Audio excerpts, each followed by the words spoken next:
Bienvenidos, buenos días, 6 de la madrugada, 40 segundos. Amanecemos con dos noticias urgentes. Primera, atención, la Procuraduría está abriendo en este momento, esta mañana, investigación disciplinaria al canciller Álvaro Leiva por el manejo de la licitación sobre pasaportes. La licitación que el canciller declaró desierta y recurrió a la figura de la urgencia manifiesta, arriesgando la expedición de pasaportes desde finales de este mes de septiembre, cuando se vence el contrato con la firma Thomas Gregg & Sons, que son los que han hecho durante los últimos 17 años los pasaportes en Colombia. Alerta a la Procuraduría y basa su investigación en posibles irregularidades, porque los señores de Thomas Gregg & Sons se presentaron a una licitación con términos planteados desde la Cancillería, obtuvieron el máximo puntaje y perdieron la licitación increíblemente. Esa es la primera noticia. La otra noticia urgente es un comunicado de IFX, la empresa privada que fue hackeada la semana pasada. Hoy debería levantarse la suspensión de términos judiciales en Colombia. Está anunciando la firma que están en vías de arreglar plenamente el problema a finales de esta semana. Para quienes están en el sector de justicia y en el sector de salud, muy posiblemente quiere decir esto, la suspensión, el problema del hackeo, del ciberataque, ya llevamos una semana, se arregla a finales de esta semana. Pero hasta entonces seguiremos en esta crisis. Ya vamos a ampliarles estas dos noticias. Bienvenidos. Y les hablaré de la última masacre. Ocurre en San Martín, en el Meta. Ya son 63 masacres este año, que dejan más de 200 personas muertas. La de esta mañana mataron a 4 integrantes de una familia. En San Martín se metió la policía en medio de una muy complicada situación de orden público. Tuvo que llegar en helicóptero, sumado a 7 muertos que hay en Puerto Caicedo, en Putumayo, por enfrentamientos entre disidentes de las FARC, y sumados los 3 muertos del lunes también en Putumayo, en su capital, en Mocoa. El propio Ministerio de Defensa confirma una situación terrible de guerra en Colombia, 200 muertos producto de estas masacres y estos enfrentamientos. Como si fuera poco, esta mañana desde Guachané, en Cauca, se confirma la muerte de una niña de apenas 13 años de edad. Quedó ella en medio del fuego cruzado entre el ejército y una banda delincuencial. Ocurrió en la vereda, se llama Sabanera, al norte del departamento del Cauca. La niña Laura Pozo recibió un impacto de bala. Investigan esta mañana si fue disparado del lado de los delincuentes, narcotraficantes, o si fue del lado del ejército. Pide explicaciones la familia. En la operación murió el gomelo, que era el objetivo militar. Bienvenidos, ya lo vamos a hablar con este tema de la guerra de fondo. El gobierno anuncia la instalación de otro proceso de paz, una mesa de diálogo que llevará a los disidentes de las FARC a sentarse en una conversación intentando la desmovilización. Arranca el próximo 8 de octubre un cese del fuego que tendrá una vigencia de 10 meses y que ojalá traiga algo de paz a los territorios. Un cese al fuego muy similar al que ya se había pactado con el ELN.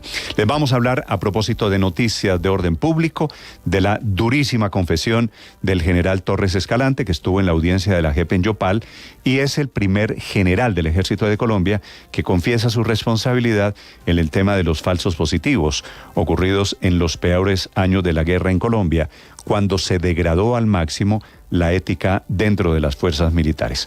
Allí, ante la JEP y especialmente ante las familias de esos muchachos víctimas de los falsos positivos, el general Torres Escalante reconoció su participación, dijo él, indirecta, como autor mediato de 146 crímenes de civiles. Entre esos años 2005 y 2008, admitió que condecoró y premió a sus soldados sin verificar y sabiendo, mirando por otro lado, sabiendo que estaban en el tema de los falsos positivos. Dijo el general que las muertes se convirtieron en números y porcentajes, y allí culpó de esas presiones a quien era el comandante del ejército, al general Mario Montoya, y por supuesto a quienes estaban encima de él. Toda la responsabilidad política que produjo ese terrible conteo de cuerpos para representar los éxitos militares de la época, y mataron a decenas, a centenares de civiles, claro, más de 6.000, y allí se convirtió esto en el peor escenario posible para el ejército y para las fuerzas militares. Como si fuera poco, el general Torres Escalante reconoció que le pagó 45 millones de pesos a un teniente, ya después de que había estallado el escándalo, para que cambiara su testimonio ante la justicia. Habló de guerra. Habló de esta en Colombia el presidente Gustavo Petro, la relacionó con el narcotráfico, con los yuppies de Manhattan. El presidente Petro, que duró 22 minutos hablando ante la Asamblea General de Naciones Unidas, proponiendo el fin de las guerras.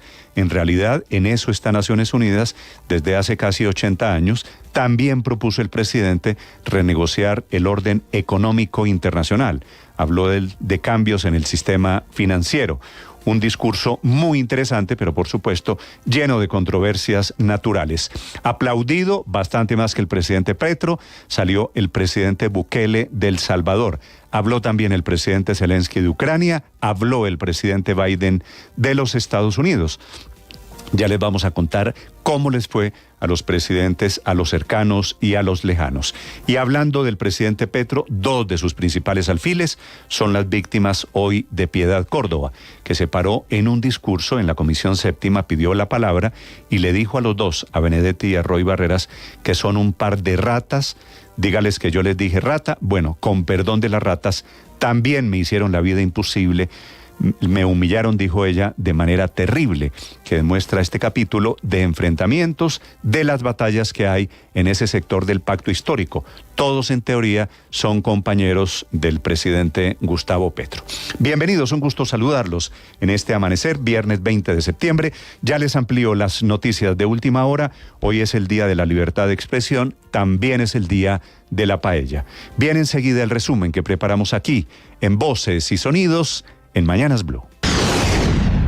Es increíble que después de tanto esfuerzo sigan creyendo que se pueden burlar de las víctimas. Nos están mintiendo, ellos eran corruptos, ellos se vendían al mejor postor, andaban con las autodefensas campesinas del Casanare y con el bloque Centauros. El mayor general en retiro, Henry Torres Escalante, quien ocupó uno de los puestos más importantes en el comando de las fuerzas militares de Colombia, se convirtió en el oficial de más alto rango en confesar su participación en los falsos positivos. Asumo con vergüenza el señalamiento de título de máximo responsable y autor mediato por los delitos de homicidio en persona protegida y desaparición forzada contemplados en el Código Penal colombiano. Torres también acusó al que en ese entonces era el comandante del ejército. Las presiones constantes venían desde el comandante del ejército, general Mario Montoya, de la Cuarta División, señor general Guillermo Quiñones, y del mío como comandante de la Brigada 16. 21 exmilitares que cometieron más de 300 ejecuciones extrajudiciales dieron detalles de cómo sucedieron estos hechos y le dieron la cara a las víctimas. El sargento segundo retirado, Wilson Burgos. Cambié todas las formas para que esas personas no fueran identificadas. Les quité documentación, les quité hasta la misma ropa, los hice cambiar, los hice hacer pasar por bandidos.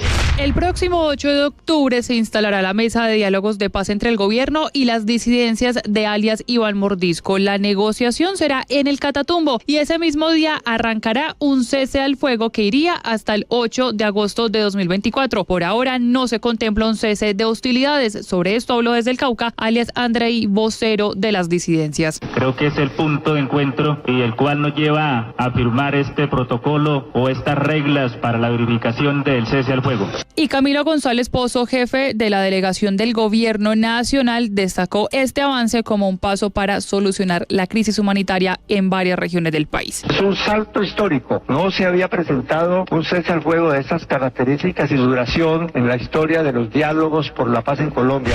Las autoridades en el departamento del Meta adelantan una investigación para dar con los responsables del asesinato de 4 personas integrantes de una misma familia al sur del departamento del Meta, en una vereda del municipio de San Martín. Hasta allí habrían llegado hombres armados a disparar contra estas personas. En el lugar delinque el grupo organizado Los Juanitos, quienes vienen liderando una guerra por tierras. Al menos 7 cuerpos en avanzado estado de descomposición fueron hallados en zona rural de Puerto Caicedo, esto en Putumayo. Las muertes estarían relacionadas con los recientes enfrentamientos entre las disidencias de las FARC. Wilmar Madoniero, de la Red de Derechos Humanos del departamento. En estas confrontaciones han quedado personas que hacen parte de estos grupos y que pues realmente no han sido le ha hecho el levantamiento dignamente, sino que han quedado tirados donde han caído en combate. La comunidad se encontraba reunida en la vereda Sabaneta del municipio de Guachené, Cauca, cuando al lugar llegaron tropas del Ejército Nacional, adelantando una operación que buscaba capturar al jefe de una banda criminal conocido como alias El Gomelo. Niños, mujeres y adultos en ese momento quedaron atrapados en medio del fuego cruzado entre militares y delincuentes. Una bala impactó la cabeza de Laura Pozú, la niña de 13 años que murió antes de ser trasladada al hospital más cercano. El hecho, el alcalde de Guachené, Cauca, Elmer Abonía. Hacemos el llamado al gobierno nacional, a la Defensoría del Pueblo, para que nos ayude a desescalonar esta ola de violencia en el municipio de Guachené. Ante el Pleno de las Naciones Unidas en Nueva York, el presidente Gustavo Petro habló de la necesidad de reenfocar la lucha contra el narcotráfico. Aseguró que el fentanilo ya deja 100.000 muertos. Nunca cogieron preso al yuppie de Manhattan y ahora se enfrentan al gran resultado de la prohibición de las drogas, el fentanilo, que ya no mata 4.000, sino 100.000 jóvenes al año en los Estados Unidos. Nuevamente hizo un llamado a reformular el sistema financiero internacional y a liberar recursos para la lucha contra el cambio climático. Reiteró que el conflicto entre Rusia y Ucrania es similar al de Israel y Palestina y llamó a dejar la hipocresía frente a las invasiones. No tienen 100.000 millones de dólares para entregar a los países y defenderlos de inundaciones, tormentas y huracanes, pero sí tienen en un solo día para que se maten rusos y ucranianos entre sí. Ahora no se necesitan 100.000 millones, se necesitan 3 billones de dólares. El presidente Gustavo Petro se reunió con su homólogo de Panamá para discutir sobre la grave situación en el Darién, en donde se espera que crucen más de 1 millón de personas esta selva y donde se mueven diferentes economías ilícitas que controla el Clan del Golfo. Ponerle un alto a ese éxodo es lo que nos pone en discusión. ¿Cómo se hace? Hay una posición que es reprimir, cerrar fronteras. Por otro lado, el mandatario se refirió a los trámites que avanzan para que no se les solicite visa a los colombianos para entrar a Estados Unidos. Se ha avanzado en disminuir tiempos de visas, trámites, etcétera, pero queremos avanzar mucho más. Y Laura Sarabia, nueva directora del Departamento de Prosperidad Social, reapareció en el Congreso para defender el programa Jóvenes en Paz. Dice que no es un capricho del presidente Gustavo Petro y no es para que los jóvenes dejen de matar. No es un programa para que los jóvenes no maten, es un programa para generar alternativas a los jóvenes que tengan otra alternativa de vida. 99,4 billones de pesos, eso es lo que va a poder invertir el año entrante el gobierno de Gustavo Petro. La mayor parte de los nuevos recursos de inversión se van al Ministerio de la Igualdad, que se estrena con 400.000 billones de pesos en inversiones y cuyo funcionamiento nos va a costar 100.000 millones de pesos. También se aprobaron incrementos puntuales en programas como Agrocena, Caminos para la Paz, Infraestructura Social y Hábitat para la Paz y la apertura de 10 misiones diplomáticas en el exterior. La senadora Piedad Córdoba arremetió contra los exsenadores Armando Benedetti y Roy Barreras. Durante un debate en la Comisión Séptima del Senado, los responsabilizó de liderar una campaña de desprestigio en su contra a través de redes sociales.